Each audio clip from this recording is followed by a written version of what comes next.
पितृव्रत की व्रत कथा। जोगे तथा भोगे दो भाई थे।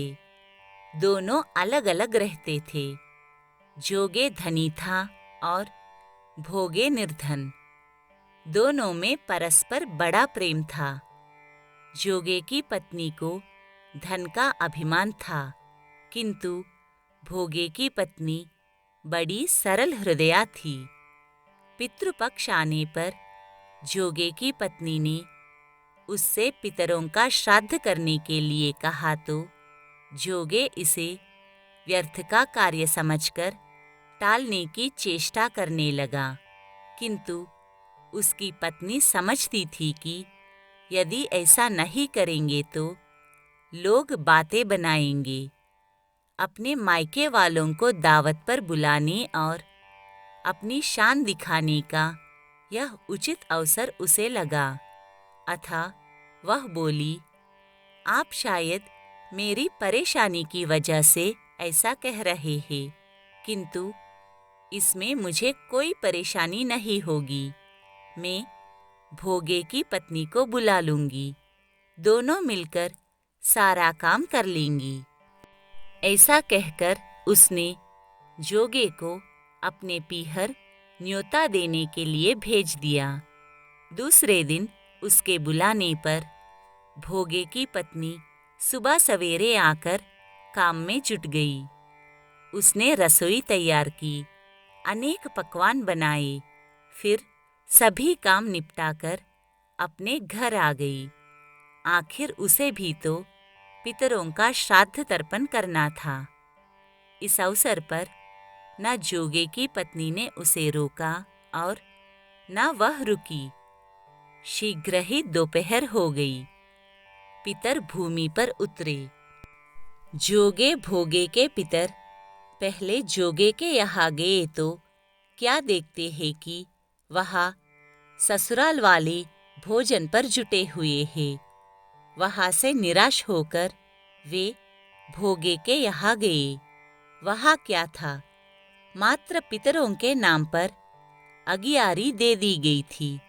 पितरों ने उसकी राख चाटी और भूखे ही नदी के तट पर जा पहुंचे। थोड़ी ही देर में सारे पितर इकट्ठे हो गए और अपने अपने यहाँ के श्राद्धों की बड़ाई करने लगे। जोगे भोगे के पितरों ने भी अपनी आप बीती सुनाई। फिर वे सोचने लगे कि अगर भोगे समर्थ होता तो शायद उन्हें भूखा ना रहना पड़ता, मगर भोगे के घर में तो 2 जन की रोटी भी खाने को नहीं थी। यही सब सोचकर उन्हें भोगे पर दया आ गई। अचानक से वे नाच नाच कर गाने लगे कि भोगे के घर धन हो जाए, भोगे के घर धन हो जाए। सांझ होने को हुई। भोगे के बच्चों को कुछ भी खाने को नहीं मिला था। उन्होंने माँ से कहा कि माँ, भूख लगी है। तब उन्हें टालने की गर्ज से भोगे की पत्नी ने कहा कि जाओ, आंगन में हौदी औंधी रखी है, उसे जाकर खोल लो और जो कुछ मिले बांटकर खा लेना। बच्चे वहां पहुंचे और उन्होंने देखा कि हौदी मोहरों से भरी पड़ी है। वे दौड़े दौड़े माँ के पास पहुंचे और उन्हें सारी बातें बताई। आंगन में आकर भोगे की पत्नी ने यह सब कुछ देखा तो वह भी हैरान रह गई। इस प्रकार भोगे भी धनी हो गया, मगर धन पाकर वह घमंडी नहीं हुआ। दूसरे साल का पितृपक्ष आया। श्राद्ध के दिन भोगे की स्त्री ने 56 प्रकार के व्यंजन बनाए।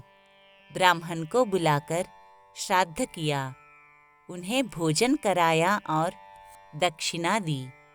इस प्रकार भोगे के द्वारा किए गए श्राद्ध क्रिया से उनके पितर प्रसन्न हुए और उन्हें आशीर्वाद देकर चले गए।